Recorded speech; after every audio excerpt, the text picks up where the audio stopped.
साई राम, नमस्कार। मैं Brijmohan Suri, motivational speaker, Sai ग्रंथ राइटर, रेड बुक एक्सपर्ट, स्वागत कर रहा हूं आपका आपके इस चैनल में। और आज हम बात करने वाले हैं कि चोरी जब होती है तो क्यों होती है और चोरी किया पैसा कैसे वापस आएगा। देखिए, जिस प्रकार एक इंसान अपने बच्चों के लिए धन एकत्रित करता है और हमें पता होता है कि हमारा प्रिय बच्चा या हमारा प्रिय रिलेटिव, उसको कोई यदि बीमारी है तो हम उसके इलाज के लिए एक अलग पैसा रखते हैं। इसी प्रकार परमात्मा हमारे गुप्त रहस्य जानता है। आने वाले संकट के बारे में परमात्मा अच्छी तरह से जानता है कि हमें कौन सा संकट आएगा, कब आएगा। उसके लिए प्रभु पहले से ही तैयारी करवा देते हैं। मान लीजिए कि आपकी 5 साल बाद आपका कोई एक्सीडेंट होना है, उसमें आपको शारीरिक रूप से नुकसान होना है, तो उसके लिए 5 लाख रुपए आपने कोई अलग से रख दिए सोने के रूप में। गोल्ड परमात्मा ने लेकर दे दिया कि वो उस वक्त आपका जब वो शारीरिक कष्ट आएगा तो ये सोना बेचकर आप वो शारीरिक कष्ट दूर करेंगे। अब आपकी पाठ पूजा, आपका कोई अच्छा कर्म या आपके किसी रिलेटिव का अच्छा कर्म वो बुरा समय काट देता है, यानी वो जो हमारा नुकसान होना था हॉस्पिटल में नहीं हुआ, वो कष्ट कट गया अच्छे कर्मों के कारण।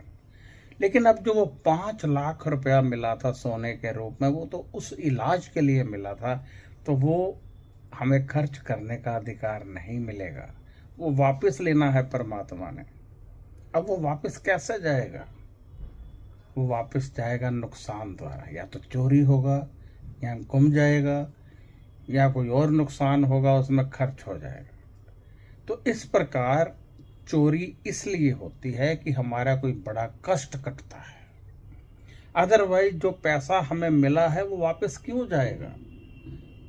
वो इसीलिए जाता है कि वो कष्ट कट गया। तो अब कष्ट जब कट गया तो उससे रिलेटेड जो पैसा मिला था वो परमात्मा उसको वापस लेना होता है। यूं तो आप दोगे नहीं, तो फिर वो नुकसान होता है।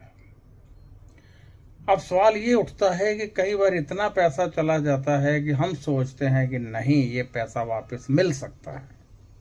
जब चोरी होती है तो व्यक्ति कोशिश करता है, हाथ पैर मारता है।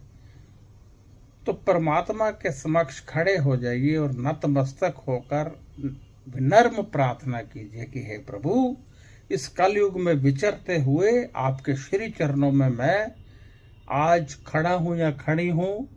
मेरा निवेदन स्वीकार कीजिए, और जो मेरी किस्मत का पैसा मेरे से दूर हो गया है या कोई भी वस्तु जो गुम गई है, दूर हो गई है, वो मुझे वापस मिल जाए।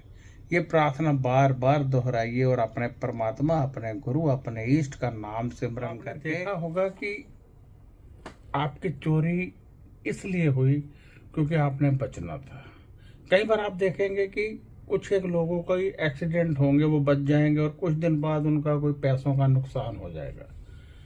अर्थ ये हुआ कि जब एक्सीडेंट हुआ उसमें भारी भरकम कोई नुकसान होना था, हॉस्पिटल पहुंचना था, पैसा लगना था, वहां बचाव हो गया, लेकिन जो पैसा उस कार्य के लिए मिला था वो परमात्मा ने वापस ले लिया।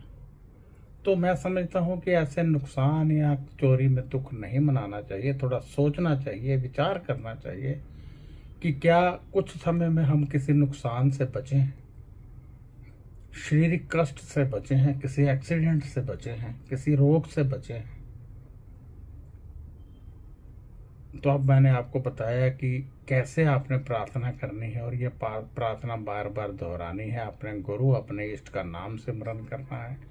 यदि वो पैसा आपकी किस्मत का है तो वो आपको अवश्य मिलेगा, क्योंकि जो पैसा आपकी किस्मत का है उसे कोई छीन नहीं सकता है। जो पैसा आपने खर्च करना है, जो पैसा आपके ऊपर लगना है, जो पैसा आपने अपने ऊपर खर्च या अपने रिश्तेदारों पे खर्च करना है, वो कोई छीन नहीं सकता। ये बात पक्की है, लिख कर ले लीजिए कि वो पैसा आपको वापस मिलेगा ही मिलेगा, चाहे कोई भी चुरा कर ले जाए, और मिलता भी है।